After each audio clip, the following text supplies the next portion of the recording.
അമ്പരപ്പോടെയും ഞെട്ടലോടെയുമാണ് സംഗീതപ്രേമികൾ ആ വാർത്ത കേട്ടത്. തെന്നിന്ത്യൻ സംഗീത ചക്രവാളത്തിലെ അതുല്യ പ്രതിഭ ഇളയരാജ സ്വന്തം പാട്ടുകൾക്ക് വിലക്ക് ഏർപ്പെടുത്തുന്നു. മഹാഗായകൻ SP ബാലസുബ്രഹ്മണ്യം തൻ്റേതു കൂടിയെന്ന് കരുതുന്ന ഇളയരാജ പാട്ടുകൾ ഇനി പാടില്ല എന്ന് പറയേണ്ടി വരുന്നു. ചേരിതിരിവിനും റോയൽറ്റി സംബന്ധിച്ച പുതിയ തർക്കങ്ങൾക്കും വഴിയൊരുങ്ങുകയാണ്. ആർക്ക് അവകാശപ്പെട്ടതാണ് പാട്ടുകൾ? പാടാനും കേൾക്കാനുമുള്ള അവകാശം ആർക്ക് നിഷേധിക്കാനാവും? പ്രൈം ഡിബേറ്റ് ചർച്ച ചെയ്യുന്നു. ആദ്യം പ്രധാന വാർത്തകൾ നോക്കാം. പോലീസിന്റെ അതിസാമർഥ്യം കയ്യോടെ പിടിച്ച് ഹൈക്കോടതി. നെഹ്റു കോളേജ് ചെയർമാൻ P കൃഷ്ണദാസിന്റെ അറസ്റ്റ് ദുരുദ്ദേശപരം, കോടതിയെ വിഡ്ഢിയാക്കരുതെന്ന് രൂക്ഷ വിമർശനം. കൃഷ്ണദാസിന്റെ അറസ്റ്റ് ലക്കിടി കോളേജ് വിദ്യാർത്ഥിയെ മർദ്ദിച്ചു എന്ന കേസിൽ. ജിഷ്ണു കേസിൽ പോലീസ് ഒളിച്ചുകളിക്കെതിരെ DGP ഓഫീസിന് മുന്നിൽ നിരാഹാര സമരം പ്രഖ്യാപിച്ച് മാതാപിതാക്കൾ.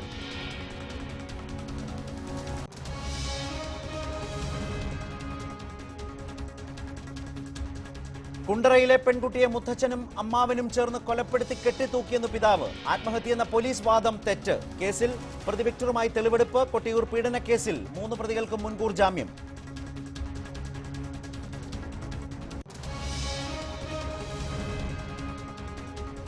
കേരള തമിഴ്നാട് അതിർത്തിയിൽ തേനിയിലെ കണിക പരീക്ഷണത്തിന് അനുമതിയില്ല. ഉത്തരവ് ചെന്നൈ ഹരിത ട്രൈബ്യൂണലിന്റേത്. സ്വാഗതം ചെയ്തു VS അച്യുതാനന്ദൻ.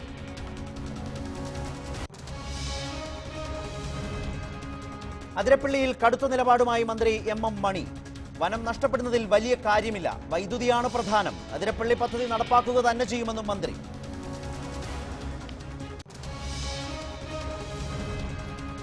SP ബാലസുബ്രഹ്മണ്യത്തെ പിന്തുണച്ച് ഇളയരാജയ്ക്കെതിരെ സഹോദരൻ ഗംഗൈ അമരൻ.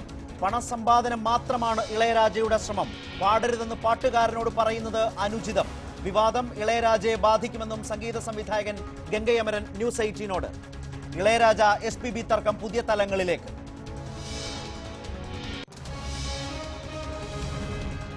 റാഞ്ചി ടെസ്റ്റിൽ സമനില.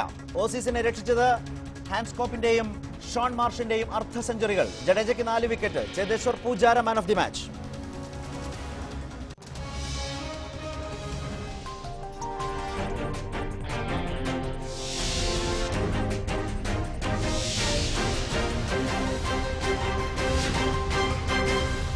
നിലമറന്ന് ഇളയരാജ, നിലവിടാതെ SPB.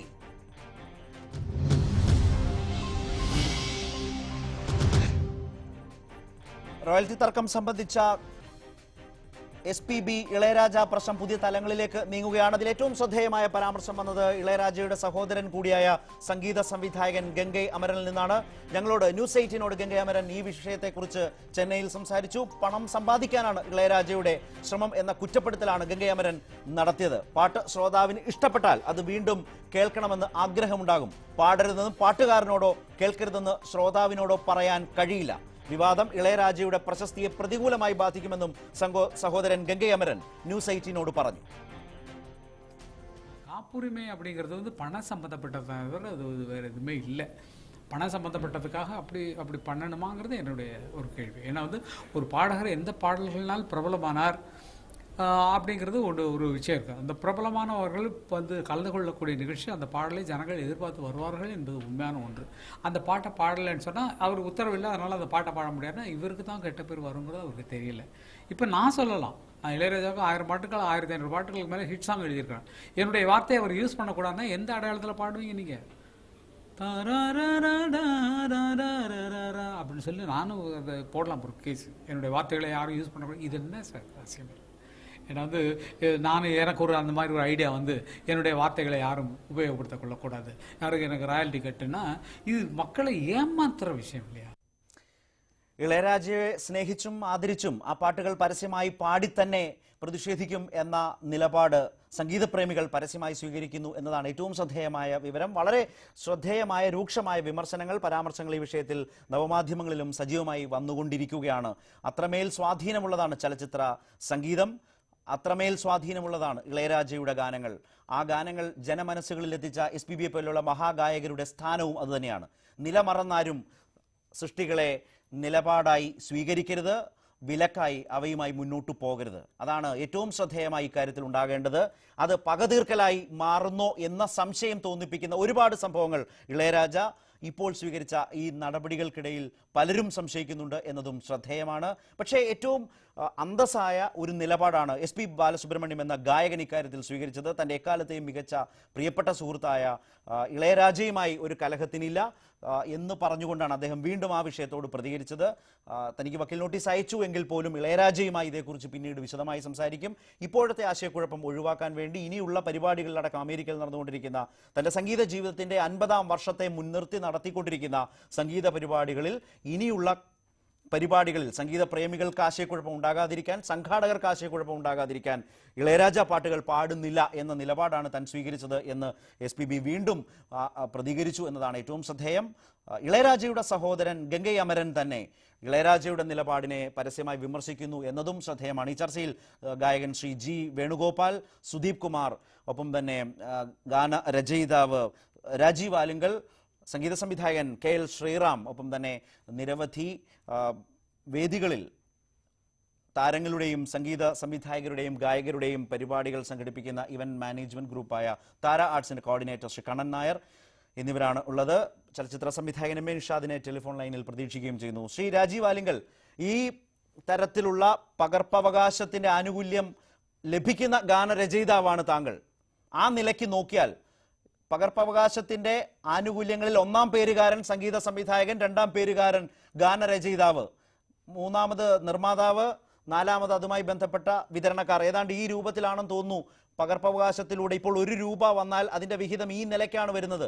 30 പൈസയോളം സംഗീത സംവിധായകന്, 30 പൈസ തന്നെ ഏതാണ്ട് ഗാനരചയിതാവിന്, 20 പൈസ എന്ന നിലയ്ക്ക് മറ്റുള്ള, ഇതിൽ ഏറ്റക്കുറച്ചിലൊക്കെ ഉണ്ടാകും. ഒരു ധാരണയാണ് ഞാൻ പറഞ്ഞത്. അതിന്റെ ആനുകൂല്യം പറ്റുന്ന ഗാനരചയിതാവ് എന്ന നിലയിൽ ഇളയരാജ ചെയ്തതിൽ ഒരു തെറ്റുമില്ല എന്ന് കരുതുന്നയാളാണോ രാജീവ് ആലുങ്കൽ?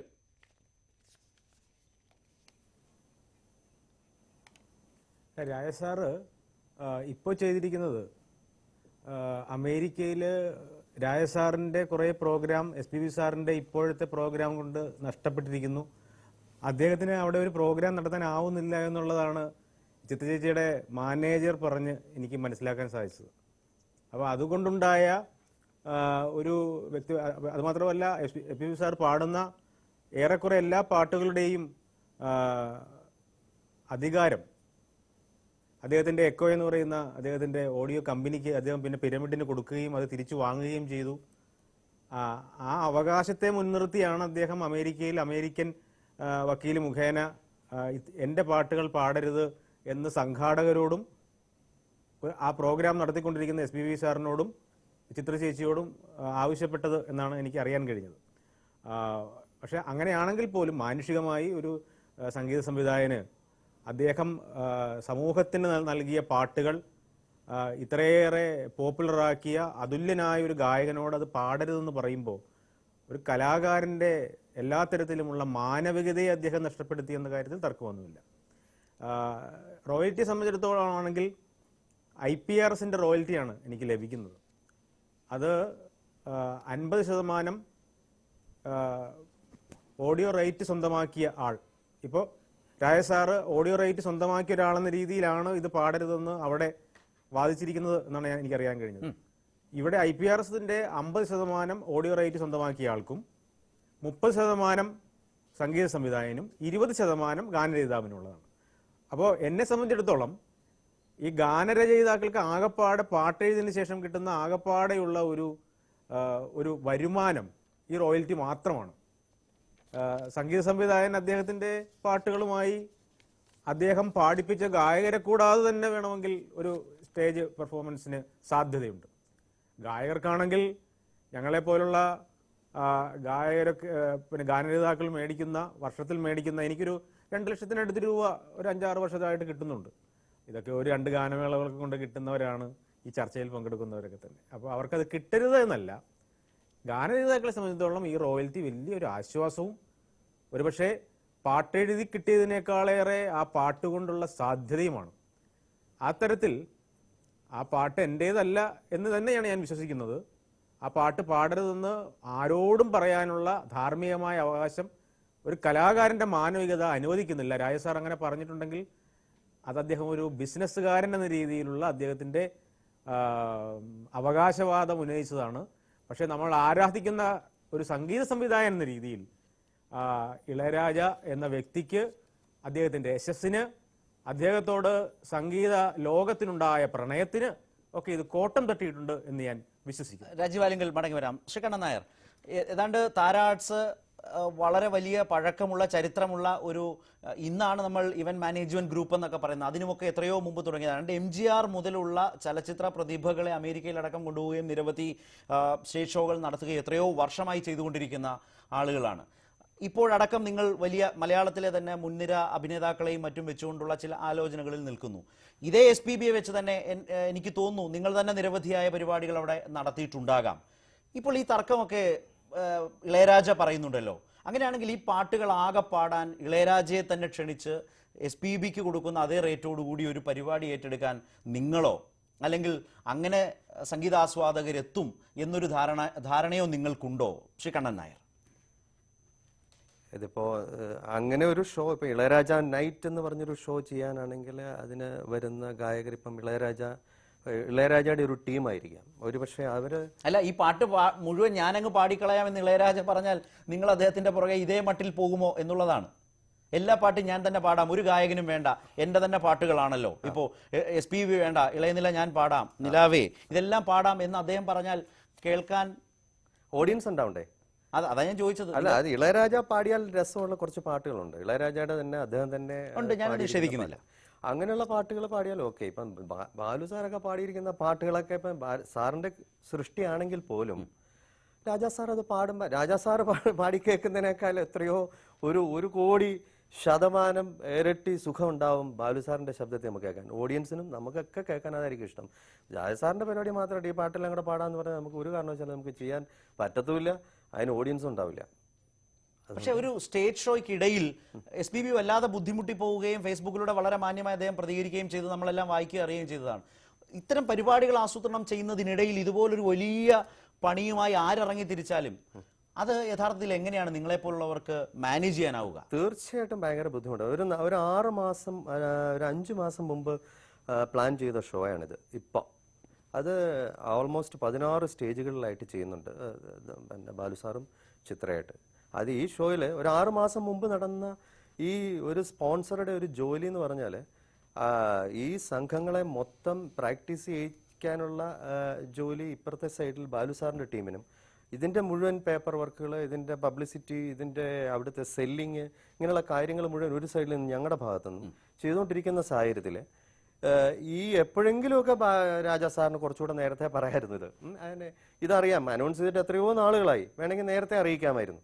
ഷോ തുടങ്ങിക്കഴിഞ്ഞ ഉടനെ വന്ന് ഇതൊക്കെ ചെയ്യാന്ന് പറഞ്ഞു കഴിഞ്ഞാൽ അത് ഭയങ്കര ബുദ്ധിമുട്ടുണ്ടാക്കിയിട്ടുണ്ട്. പക്ഷേ ഒരു കാര്യമുണ്ട്, ഷോയെ ഒന്നും ബാധിച്ചിട്ടില്ല. ബാലു സാറിന്റെ നന്മ കൊണ്ടും ബാലു സാറിന്റെയും ചിത്രയുടെയും രണ്ടുപേരും ഒരുമിച്ച് തീരുമാനിച്ചു നമുക്ക് വേണ്ട, ഈ പാട്ടുകളൊന്നും തന്നെ വേണ്ട, ബാലു സാറിന്റെ രാജാ സാറിന്റെ പാട്ടുകളൊന്നും വേണ്ട, നമുക്ക് ഇഷ്ടംപോലെ പാട്ടുകളുണ്ടല്ലോ, റഹ്മാന്റെയും ഇഷ്ടംപോലെ അങ്ങനെയുള്ള പാട്ടുകൾ പാടാനായിട്ട് ഒരുമിച്ച് അങ്ങ് തീരുമാനിച്ച് ഏകദേശം 100ഓളം പാട്ടുകൾ. ഞാനിപ്പം താരാട്സിന്റെ സ്പോൺസറും ഞാൻ വിജയൻ മേനോൻ, താരാട്സിലെ വിജയേട്ടനെ ഞാനിപ്പോൾ വിജയേട്ടനെ വിളിച്ചപ്പോൾ വിജയേട്ടൻ സംസാരിച്ച അമേരിക്കയിൽ അദ്ദേഹം അമേരിക്കയിൽ നിന്ന് ഇപ്പോൾ സംസാരിച്ച കാര്യമാണ്. ഒരു പ്രശ്നവും ഇല്ല, ഷോയ്ക്ക് വലിയ പ്രശ്നങ്ങളൊന്നും ഉണ്ടായിട്ടില്ല. പക്ഷേ മാനസികമായിട്ടൊരു വിഷമം ഉണ്ടായി. കാര്യം ഇത്രയും പാട്ടുകൾ ഇവർ ഏകദേശം 100 പാട്ടുകൾ പ്രാക്ടീസ് ചെയ്തു എന്നാണ് പറഞ്ഞത്. സോങ്സ് അല്ല, 100 പാട്ടുകളോളം പ്രാക്ടീസ് ചെയ്ത് വന്നിട്ട് അത്രയും പാട്ടുകൾ മാറ്റിയിട്ടാണ് ഇപ്പൊ റഹ്മാന്റെ പാട്ടുകൾ ഉൾപ്പെടെയുള്ള. ആ മാറ്റം അത്ര എളുപ്പവുമല്ലല്ലോ. അത്ര എളുപ്പമല്ല. ഇളയരാജയ്ക്ക് വേണ്ടി തയ്യാറാക്കപ്പെട്ട ഇളയരാജയുടേതായി വെച്ചിരിക്കുന്ന പാട്ടുകൾ ആകെ മാറ്റുക, അത് വീണ്ടും AR റഹ്മാന്റെ ഗാനങ്ങളാക്കി മാറ്റുക എന്ന് പറയുന്നത് ഒരു തരത്തിലും അത്ര എളുപ്പത്തിലുള്ള കാര്യമല്ല എന്ന് പല കാരണങ്ങൾ കൊണ്ടും കേൾക്കുന്നവർക്കും ഇപ്പോൾ നിങ്ങളൊക്കെ പറയുമ്പോൾ ഞങ്ങൾക്കും ഒക്കെ മനസ്സിലാകുന്ന കാര്യമാണ്. ഇപ്പോൾ ശ്രീ G വേണുഗോപാൽ കൂടി ചേരുന്നുണ്ട്. ഒരുപാട് ഘടകങ്ങൾ ശ്രീ G വേണുഗോപാൽ ഇതിൽ അടങ്ങിയിട്ടുണ്ട്. കോപ്പിറൈറ്റ് ആക്ട് പാലിക്കപ്പെടേണ്ടത് തന്നെയാണ്. ഗാനം ആരുടേതാണ് എന്ന ഒരു ചോദ്യമുണ്ട്. അങ്ങനെ ഉയരുന്ന ചോദ്യത്തിൽ ആ ഗാനത്തെ വിലക്കാൻ ഇമാതിരി തരത്തിലൂടെ കഴിയും എന്നത് ശരിയാണോ? അങ്ങനെ കഴിയുമോ? ഇതിനൊക്കെ അപ്പുറം എത്രയോ വർഷങ്ങളുടെ വലിയ ബന്ധങ്ങളാണ് ഇതിൻ്റെയൊക്കെ പേരിൽ എവിടേക്കോ നഷ്ടപ്പെടുന്നത്. ഒരു ഭാഗത്ത് SP ബാലസുബ്രഹ്മണ്യം, മറുഭാഗത്ത് KS ചിത്ര. ഇവർ രണ്ടുപേരും ഇളയരാജയുമായുള്ള ബന്ധമൊന്നും ഒരു വരിയിൽ പോലും ഞാൻ ആവർത്തിക്കേണ്ട കാര്യമില്ല. ആ ബന്ധങ്ങളെല്ലാം നഷ്ടപ്പെടുത്തി വലിയ പരിപാടികളുടെ നടുവിൽ വെച്ച് ആ പരിപാടികൾ തുരങ്കം വെക്കുന്ന വിധത്തിലേക്കൊക്കെ യഥാർത്ഥത്തിൽ നിലപാടുകൾ പോകാമോ?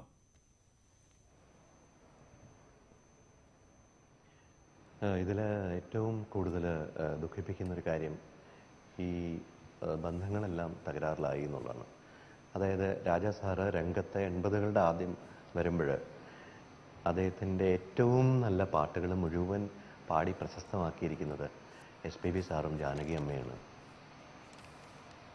പിന്നെ ചിത്രയും ഓഫ് കോഴ്സ്.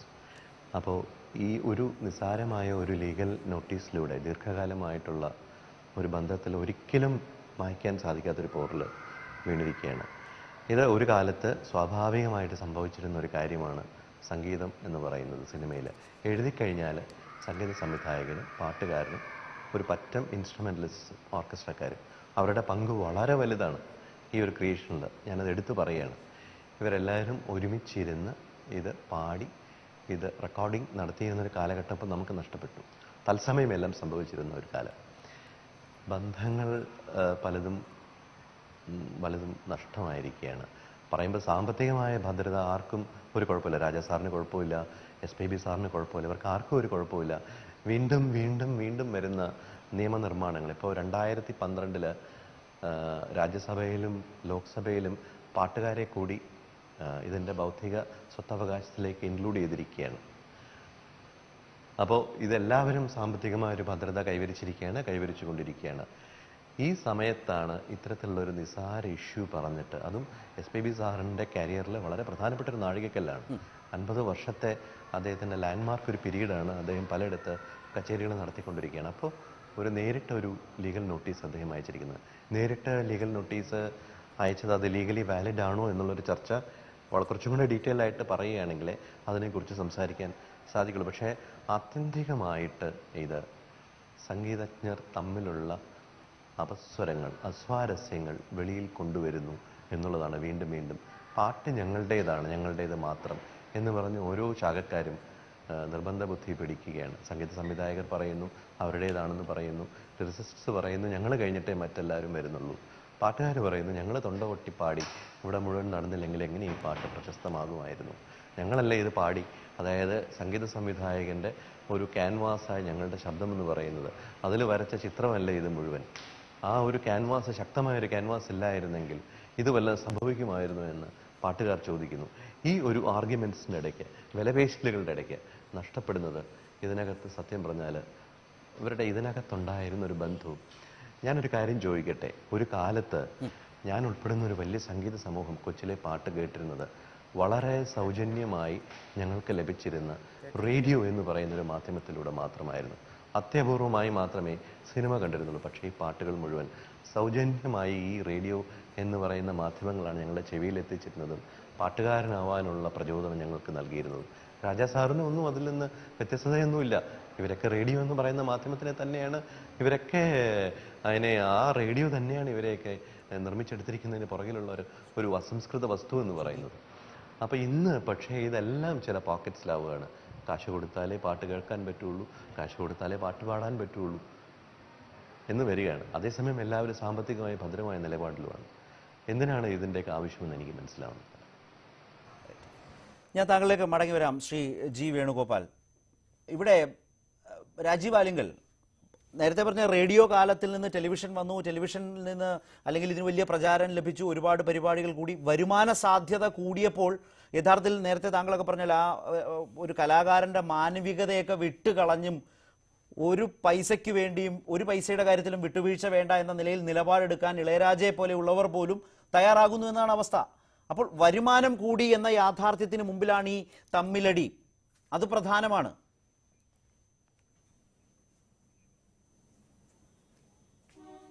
തീർച്ചയായിട്ടും കലാകാരൻ സമ്പത്തിനെ കൂടുതൽ സ്നേഹിക്കുമ്പോൾ ഉണ്ടാകുന്ന പ്രശ്നമാണ് രാജസാർ. പിന്നെ രാജസാറിന് വർക്ക് കുറഞ്ഞതുകൊണ്ടുള്ള ഒരു ഫ്രസ്ട്രേഷനും ഉണ്ടാവാം, തീർച്ചയായിട്ടും ഉണ്ടാവും.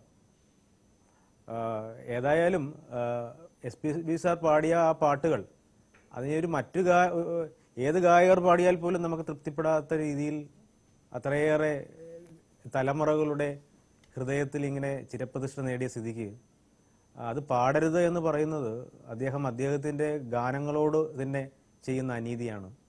അത് കാലത്തിന് സമ്മാനിച്ച ഒരു സംഗീത സംവിധായകൻ അത് അനശ്വരമാക്കാൻ ഒരു വലിയ പങ്ക് വഹിച്ച ഒരു അനശ്വരനായ അതിപ്രഗത്ഭനായ ഒരു ഗായകനോട് കാണിക്കുന്ന അനീതിയാണ്, മര്യാദകേട് തന്നെയാണ് അത്. തീർച്ചയായിട്ടും നിഷ്കളങ്കരായ സംഗീതപ്രേമികൾ ഇളയരാജ എന്ന മഹാപ്രതിഭാസത്തെ ഇത്രനാളും പ്രണയിച്ച് അതേ തീവ്രതയോടെ ഇനി പ്രണയിക്കും എന്ന് നമുക്ക് കരുതാനാവില്ല ഇത്തരം നിലപാടുകൾ കൊണ്ട്. കാരണം നിങ്ങൾക്കൊക്കെ ഇനി ഇത്തരം പരിപാടികൾ സംഘടിപ്പിക്കുമ്പോൾ സാക്ഷാൽ ഇളയരാജ തന്നെ ഒരു വഴി കാട്ടിക്കൊടുത്താൽ മറ്റ് സംഗീത സംവിധായകർക്കും ആ നിലപാട് പരസ്യമായി സ്വീകരിക്കാം. അതിനൊരു പാകപ്പെടലുണ്ടായാൽ തങ്ങളായി വിട്ടു നിൽക്കേണ്ടതില്ല. തങ്ങളുടെ ഗാനങ്ങൾക്കും എണ്ണിപ്പറഞ്ഞ് പണം വാങ്ങാം, തരാത്തവർ ലൈവായി ഞങ്ങളുടെ ഗാനങ്ങൾ ഉപയോഗിക്കേണ്ടാവുന്നൊരു നിലപാട് സ്വീകരിക്കാം. ഇപ്പോൾ തന്നെ കാസറ്റ് കമ്പനികൾ അതൊക്കെ ബോളിവുഡിലും മറ്റുമൊക്കെ ചെയ്യുന്നുണ്ട്. ടെലിവിഷൻ ചാനലുകൾക്ക് അതിൻ്റെതായ ബുദ്ധിമുട്ടുകളൊക്കെ സംഭവിക്കുന്നുണ്ട്. ഞാൻ അതൊന്നുമല്ല, നിങ്ങൾക്കൊക്കെ ഇത്തരം വലിയ പരിപാടികൾ സംഘടിപ്പിക്കാൻ, താരനിശകൾ സംഘടിപ്പിക്കാൻ, അതിലൂടെ കൂടുതൽ സംഗീത പ്രേമികൾക്ക് നല്ല പരിപാടികൾ തത്സമയം ലൈവായി കാണുന്നതിനൊക്കെയുള്ള അവസരം ആലോചിക്കുമ്പോൾ വലിയ പ്രതിബന്ധങ്ങൾ പുതുതായി രൂപപ്പെട്ടേക്കാം എന്നൊരു സൂചന കൂടി ഈ പ്രശ്നം നൽകുന്നുണ്ടോ? തീർച്ചയായിട്ടും അതുണ്ടാവും. കാര്യം എന്താ വെച്ചാൽ ഞങ്ങളിപ്പോൾ മുമ്പ് ചെയ്തിരുന്നപ്പോൾ ഇപ്പം ബാലുസാറിൻ്റെ തന്നെ ഞങ്ങൾ 75ഓളം ഷോ ബാലുസാറിൻ്റെ അമേരിക്കയിലും UK യിലായിട്ട് ചെയ്താണ്. നമ്മൾ ദാസേട്ടൻ്റെ എബോവ് 100 ഷോസിന് മേളിൽ നമ്മൾ അമേരിക്കയിൽ ചെയ്തിട്ടുണ്ട്. താരാട്സിൻ്റെ കാര്യമാണ് പറയുന്നത്. അപ്പോൾ നമ്മൾ ജാനകമ്മയാണേലും വാണി ജയറാം, ചിത്ര, ഇവരുടെ എല്ലാം ഷോകൾ നമ്മൾ ഏറ്റവും കൂടുതൽ ഒരു പക്ഷേ താരാട്സ് തന്നെയായിരിക്കും അമേരിക്കയിലും UK യിലുമായിട്ട് ചെയ്തിരിക്കുന്നത്. ഇത്രയും ഈ സമയങ്ങളിലൊക്കെ ഒരിക്കൽ പോലും നമുക്ക് ഈ ഇങ്ങനെയുള്ള പ്രശ്നങ്ങൾ ഉണ്ടാവാതിരുന്നത് കൊണ്ട് നമുക്ക് വളരെ സുഖമായിട്ട് എന്താ പറയുന്നത് ഷോയുടെ ആ ഒരു പ്രോപ്പറായിട്ട് ഷോ നന്നായി നടത്തിക്കൊണ്ട് പോകാനും കാര്യങ്ങൾക്കും ഒക്കെ സാധിച്ചു. പക്ഷേ ഒരു രൂപ പോലും ഈ സംഗീത സംവിധായകർക്കോ ഗാനരചയിതാക്കൾക്കോ ഒന്നും കോപ്പിറൈറ്റ് പ്രകാരം നിങ്ങളാരും നൽകിയിട്ടുമില്ല. ഇല്ല, അന്ന് അങ്ങനെ ഒരു നിയമമൊന്നും ഉണ്ടായിരുന്നില്ലല്ലോ. ഇനിയിപ്പോൾ ഈ നിയമം വന്നാൽ ഇതിനെക്കുറിച്ച് ആലോചിക്കേണ്ടി വരും. പിന്നെ വേറൊരു കാര്യമുണ്ട്, ഇതിപ്പോൾ ഒരാൾ മാത്രം ഇപ്പം ഇവരെല്ലാവരും കൂടെ ചേർന്ന് ഇപ്പം സംഗീത സംവിധായകൻ അല്ല ഗാനരചയിതാവ്, സംഗീത സംവിധായകൻ, പ്രൊഡ്യൂസർ, ഗായകൻ, ഇവരെല്ലാവരും കൂടെ ചേർന്ന് ഒരുമിച്ച് മുന്നോട്ട് വരികയാണ്. ഇന്ന പാട്ട് പാടരുത് അല്ലെങ്കിൽ ഇന്ന പാട്ട് വേദിയിൽ അവതരിപ്പിക്കരുതെന്ന് ഒരു കുടുംബം ചേർന്ന് എന്ന് പറയുകയാണെങ്കിൽ നമുക്ക് അവതരിപ്പിക്കാൻ. അല്ലാത്ത അവസ്ഥയിൽ ഇത് അവതരിപ്പിക്കുന്നതിനകത്തൊരു പ്രശ്നം ഉണ്ടാവുമെന്ന് എനിക്ക് തോന്നുന്നില്ല. കാര്യം ഇതിനു മുമ്പ് ഒരു ഷോയിൽ സംഭവിച്ചിട്ടുണ്ട്.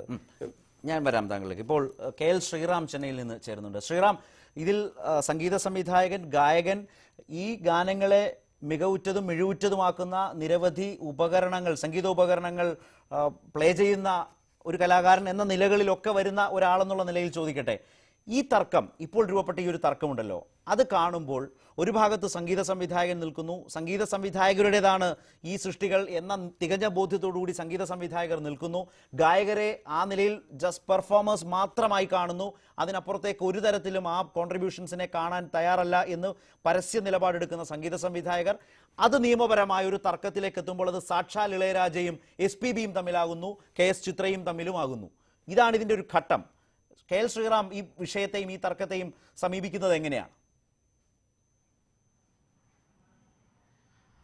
ആദ്യമായി ന്യൂസ് 18ലെ മാന്യ പ്രേക്ഷകർക്ക് എന്റെ നമസ്കാരം. ഇത് വൈകാരികമായിട്ട് സമീപിക്കേണ്ട ഒരു പ്രശ്നമേ അല്ല. ഇത് നിയമപരമായിട്ട് ഒരു കമ്പനി, ഇപ്പോൾ രാജാ സാറിന്റെ 80%, വളരെ ചുരുക്കി പറയാം, രാജാ സാറിന്റെ 80% പാട്ടുകളും ഓൺ ചെയ്തിരുന്ന ഒരു കമ്പനി ഉണ്ടായിരുന്നു, എക്കോ, പിന്നെ ഇൻട്രിക്കോ. ഇവരുടെ കയ്യിൽ നിന്ന് 5 വർഷത്തേക്ക് ഒരു പുതുക്കി എഗ്രിമെന്റ് വാങ്ങണം. പക്ഷെ ആ 5 വർഷം കഴിഞ്ഞിട്ട് അവർ പുതുക്കാത്തത് കൊണ്ട് ഈ റൈറ്റ്സ് ഫുള്ള് രാജാ സാറിന് തന്നെ വന്ന് ചേർന്നു. അദ്ദേഹം ആ കേസ് ജയിച്ചു എന്നാണ് ഞാൻ എന്റെ അറിവിൽ, പരിമിതമായ അറിവിൽ മനസ്സിലാക്കുന്നത്. അപ്പൊ തീർച്ചയായിട്ടും ഈ പാട്ടുകളുടെ ഓണർഷിപ്പ് അദ്ദേഹത്തിന് ഉള്ളതാണ്.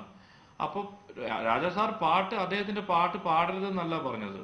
അതായത് ഇത് പൊതുവേദികളിൽ ഇതുപോലുള്ള ടിക്കറ്റ് ഷോസിൽ അവതരിപ്പിക്കുന്ന സമയത്ത് മുൻകൂറായിട്ട് പെർമിഷൻ വാങ്ങിക്കണം. ഒരു വ്യക്തിയുടെ കാര്യമല്ല ഇത്. ഇപ്പൊ ഒരുപാട് സംഗീത സംവിധായകരുടെ പാട്ടുകളും ഇതുപോലെ മുൻകൂറായിട്ട് അനുമതി വാങ്ങിച്ചിട്ട് മാത്രമേ നമുക്ക് ഇപ്പൊ T-Series സോങ്സ് റിയാലിറ്റി ഷോസിൽ പാടണമെങ്കിൽ അവരുടെ അടുത്ത് അനുമതി വാങ്ങിച്ചിട്ട് പാടാൻ പാടുള്ളൂ, അല്ലെങ്കിൽ കേസ് വരും.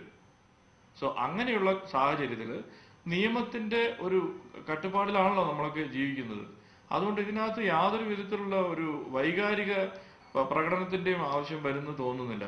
പിന്നെ ക്യാരക്ടേഴ്സ് വന്നിട്ട് നമ്മൾ എല്ലാവരും വളരെയധികം ബഹുമാനിക്കുന്ന ക്യാരക്ടേഴ്സ് തമ്മിലാവുമ്പോഴാണ് ഇതിനൊരു വൈകാരികത ഓട്ടോമാറ്റിക്കായിട്ട് കൈവരുന്നത്. ശ്രീറാം, അത് ശരിയാണ്. നിയമം പാലിക്കാൻ ഇളയരാജയായാലും SPB ആയാലും നമ്മൾ എല്ലാവരും ബാധ്യസ്ഥരാണ്. ആ നിയമപരമായ ഒരു അവകാശം ഇളയരാജയ്ക്ക് ഉണ്ടെങ്കിൽ അദ്ദേഹം അത് നേടിയെടുക്കേണ്ടതുണ്ട്, സംശയമില്ല.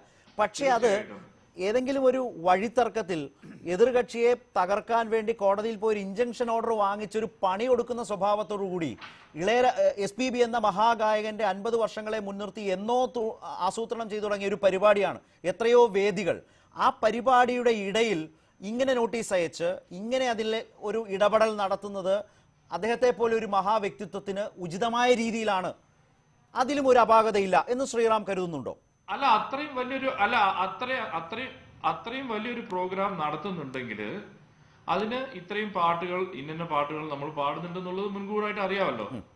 അല്ലാതെ പെട്ടെന്ന് അവിടെ പോയി മനോധർമ്മ സംഗീതം പാടാനുള്ള ഒരു വേദി അല്ലല്ലോ ഗാനമേള എന്നുള്ളത്. മുൻകൂറായിട്ട് എല്ലാ ഓർക്കസ്ട്രക്കാർക്കും, അതായത് ലിപ്സിംഗ് ഒന്നും അല്ലാത്ത പരിപാടി ആണെങ്കിൽ എല്ലാ ഓർക്കസ്ട്രക്കാർക്കും ആ പാട്ടൊക്കെ കൊടുത്ത് റിഹേഴ്സൽ ചെയ്ത് ഇന്ന പാട്ടാണ്, ഇത്രയും ഓർഡർ ആണെന്നുള്ള കാര്യങ്ങളൊക്കെ അറിഞ്ഞിട്ടല്ലേ അവിടെ പാടുള്ളൂ. അല്ല, അത് രഹസ്യവുമല്ല. അത് രഹസ്യവുമല്ല. അതാണ് ഞാൻ പറഞ്ഞത്, അത് രഹസ്യമല്ലാത്ത സ്ഥിതിക്ക് ശ്രീ ഇളയരാജയ്ക്ക് ഇത് നേരത്തെ അറിയാമല്ലോ. അല്ലെങ്കിൽ അത് രഹസ്യമല്ലെങ്കിൽ ഇളയരാജ സാറിന് എങ്ങനെ അറിയാം SPB സാറിന്റെ പ്രോഗ്രാമിൽ എന്തൊക്കെ പാട്ട് പാടാൻ പോകുന്നു എന്നുള്ളത്? ഇളയരാജ സാറിന് അറിയില്ലല്ലോ. ഇളയരാജ സാർ ആ പ്രോഗ്രാമിന്റെ ഭാഗമേ അല്ലല്ലോ. സോ SPB സാറിന്റെ പ്രോഗ്രാമിൽ ഏതൊക്കെ പാട്ടാണ് അദ്ദേഹം പാടുന്നത് എന്നുള്ളത്, ഏതൊക്കെ കമ്പനിയുടെ പാട്ടുകളാണ്, അതിന് എന്തൊക്കെയാണ് കോപ്പിറൈറ്റ്സ് എന്നുള്ളത് നോക്കിയിട്ട് അവരുടെ ലീഗൽ സംഭവങ്ങൾ ചെയ്യേണ്ടതാണത്. അത് ചെയ്തില്ലെങ്കിൽ, അത് ചെയ്യാതെ ഡയറക്റ്റ് ആയിട്ട് ജി വേണുഗോപാൽ, ഇപ്പോൾ ശ്രീറാം പൂർണ്ണമായും നിയമപരമായി ഒരു തെറ്റും ഇളയരാജ ചെയ്തതിൽ കാണുന്നില്ല. ശരിയുമായ ഒരു നടപടിയാണ് സ്വീകരിച്ചത്. മാത്രമല്ല, ആ പരിപാടിയുടെ ഭാഗമല്ല ഇളയരാജ എന്നുള്ളത് കൊണ്ട് തന്നെ ആ പരിപാടി 2 എണ്ണം നടന്നു കഴിയുമ്പോഴാണ് ഏതൊക്കെ പാട്ടുകളാണ്, എത്രയൊക്കെ തരത്തിലാണ് എൻ്റെ പാട്ടുകളെ സമീപിക്കുന്നത് മനസ്സിലാവുന്നു. അതറിഞ്ഞുകൊണ്ട് ലീഗൽ നോട്ടീസ്, വക്കീൽ നോട്ടീസ് അയക്കുന്നു എന്ന് പറയാം. നേരത്തെ പറഞ്ഞു, അങ്ങനെ ഒരു നോട്ടീസ് അയക്കുന്നതിനുള്ള നിയമപരമായ അവകാശത്തെക്കുറിച്ച് പോലും അതൊക്കെ പിന്നീട് സംസാരിക്കാമെന്നാണ് താങ്കൾ നേരത്തെ സൂചിപ്പിച്ചത്. IPRS എന്ന് പറയുന്ന ഒരു സംഘടനയല്ലേ യഥാർത്ഥത്തിൽ ഇക്കാര്യങ്ങളിൽ ഇടപെടൽ നടത്തേണ്ടത്? പരാതികൾ ഉണ്ടെങ്കിൽ അവർ വഴിയാണോ നീങ്ങേണ്ടത്? ഇപ്പോൾ ശ്രീറാമിന്റെ വാദത്തോട് പൂർണ്ണമായും താങ്കൾ യോജിക്കുന്നുണ്ടോ? അതെ, ഞാൻ ശ്രീറാം പറഞ്ഞതിനോട് യോജിച്ചുകൊണ്ട് അതിൽ കുറച്ചും കൂടെ കാര്യങ്ങൾ ഞാൻ വിശദമാക്കാം. ഇപ്പോൾ നമ്മൾ അഹമ്മദാബാദ്, പൂന, ബാംഗ്ലൂർ, ബോംബെ, ഡൽഹി മുതലായ വലിയ സിറ്റീസിൽ പ്രോഗ്രാം നടത്തുകയാണെങ്കിൽ ഇപ്പോഴും പൈസ പിരിക്കുന്നുണ്ട് IPRS, ഫോണോഗ്രാഫിക് റൈറ്റ്സ് സൊസൈറ്റി. ഈ റോയൽറ്റി ഇവർക്ക് കൂടി നമ്മുടെ കയ്യിൽ നിന്ന് പാട്ടിൻ്റെ ഒരു ലിസ്റ്റ് വാങ്ങി നമ്മൾ കൊടുക്കുന്ന ലിസ്റ്റാണ്, സയൻറ്റിഫിക് അല്ല, അത് മനസ്സിലാക്കണം. ഇവർ കാശ് ഇതിൻ്റെ ലിറിസിസ്റ്റിനും റോയൽറ്റി സംവിധായകനും അയച്ചു കൊടുക്കുന്നു എന്നാണ് പറയുന്നത്. നമ്മളിത് ഫോളോ അപ്പ് ചെയ്യുന്നില്ല. ഇവർ ചെയ്യുന്നുണ്ടോ എന്ന് നമുക്കറിയില്ല. This is already being done. ഈ ഇസ്ര എന്ന് പറയുന്ന സംഘടന 2012 അതായത് ഇത് നിയമനിർമ്മാണത്തിലൂടെ പാട്ടുകാരനും ബൗദ്ധിക അവകാശം ഉണ്ടെന്ന് വന്നപ്പോൾ Isra, Indian singers rights association വന്നു. അവരിതുവരെ കാശ് പിരിക്കാൻ തുടങ്ങിയിട്ടില്ല. അവരതിനുള്ള നടപടികളിലേക്ക് നീങ്ങിക്കൊണ്ടിരിക്കുകയാണ്. ഒരു 3-4 വർഷത്തിനുള്ളിൽ അതും നടക്കും. ഇതുപോലെ ഓരോ രാജ്യത്തും നമുക്ക് അവരുടെ താരിഫ് അനുസരിച്ച് ഒരു താരിഫുണ്ട്. ഒരു പബ്ലിക് പെർഫോമൻസ്, ഇത് റെക്കോർഡഡ് അല്ലത്, പബ്ലിക് പെർഫോമൻസിന് അതിൻ്റേതായിട്ടുള്ള ഒരു താരിഫുണ്ട്. അമേരിക്കയിൽ ഇത് ചെയ്യുന്നത്, ഇത് പിരിച്ചെടുക്കുന്നത് ASCAP എന്ന് പറയുന്ന സംഘടനയാണ്. ASCAP എന്ന് പറയുന്ന സംഘടനയാണ് ഇത് പിരിച്ചെടുക്കുന്നത്. ഇത് പലപ്പോഴും സൊസൈറ്റീസ് തമ്മിലാണ് ബന്ധപ്പെട്ട് ഇക്കാര്യങ്ങൾ ചെയ്യുന്നത്. ഇപ്പോൾ ഇസ്രയും IPRSും ASCAPും ഒക്കെ ദൈനംദിനം അവർ നിരവധി നോട്ടീസുകൾ വരികയും അതിന് ഉത്തരം പറയുകയും നിയമ നടപടികളിലൂടെ നീങ്ങിക്കൊണ്ടിരിക്കുകയും ചെയ്യണം. അതിന് ആൾക്കാരുണ്ട്, അവരുടെ ലീഗൽ എയ്ഡ് ഉണ്ട് അവർക്ക്. ഇവിടെ സംശയം വരുന്നത്, രാജാ സാറിനെ കുറിച്ച് ഞാൻ കേട്ടിരിക്കുന്നത്, അദ്ദേഹം തന്നെ പറഞ്ഞത് 2000-ന് മുൻപുള്ള അദ്ദേഹത്തിൻ്റെ അതിപ്രശസ്തങ്ങളായ ഗാനങ്ങൾ മുഴുവൻ ഒരു മലേഷ്യൻ കമ്പനിയുടെ കയ്യിൽ റൈറ്റ് ഉണ്ടെന്നും 2000-ന് ശേഷമുള്ള അദ്ദേഹം ചെയ്ത ഗാനങ്ങൾ, അതായത് അത്ര പ്രശസ്തങ്ങളല്ല, അപ്പോഴേക്കും അദ്ദേഹത്തിൻ്റെ പീരീഡ് ഏതാണ്ട് പ്രശസ്തിയുടെ പീരീഡ് കഴിയും, അദ്ദേഹം പ്രൊഡക്റ്റീവാണ് അപ്പോഴും. അതിന് ശേഷമുള്ള അദ്ദേഹത്തിൻ്റെ ഗാനങ്ങൾ അദ്ദേഹത്തിൽ തന്നെ നിക്ഷിപ്തമാണെന്നുമാണ് അറിഞ്ഞിരിക്കുന്നത്. അപ്പോൾ ശരിക്ക് ഈ ലീഗൽ നോട്ടീസ് അയക്കേണ്ടത് ഈ കമ്പനിയാണ് അയക്കേണ്ടത്. ആർക്ക് അയക്കേണ്ടത്? SPBക്ക് നേരിട്ടല്ല അയക്കേണ്ടത്, IPRSനോ ASCAPിലേക്കോ അയക്കേണ്ടത് അവരാണ്. അതായത് ഇത് കൃത്യമായിട്ട് ഇതിൻ്റെ റോയൽറ്റി പിരിച്ചെടുത്തിട്ടുണ്ടോ. പിന്നെ ഞാൻ വേറൊരു കാര്യം ഞാൻ പറയാം. ഈ ഒരു ലീഗൽ നോട്ടീസ് അയക്കുമ്പോൾ അതിനകത്ത് കൃത്യമായിട്ട് അദ്ദേഹത്തിന് റൈറ്റ് ഉള്ള പാട്ടുകൾ ഏതൊക്കെയാണെന്ന് സൂചിപ്പിക്കേണ്ട കാര്യമുണ്ട്. ഹലോ, കേൾക്കുന്നുണ്ട് ശ്രീ ജി വേണുഗോപാൽ? ഈ ഏതൊക്കെ എൻ്റെ ഗാനങ്ങളുടെ ലിസ്റ്റ് ഇതൊക്കെയാണ്, SPB പാടിയിരിക്കുന്ന ഗാനങ്ങൾ ഇതൊക്കെയാണ്, അല്ലെങ്കിൽ ജാനകി അമ്മ അല്ലെങ്കിൽ ചിത്ര പാടിയിരിക്കുന്ന ഗാനങ്ങൾ ഇതൊക്കെയാണ്.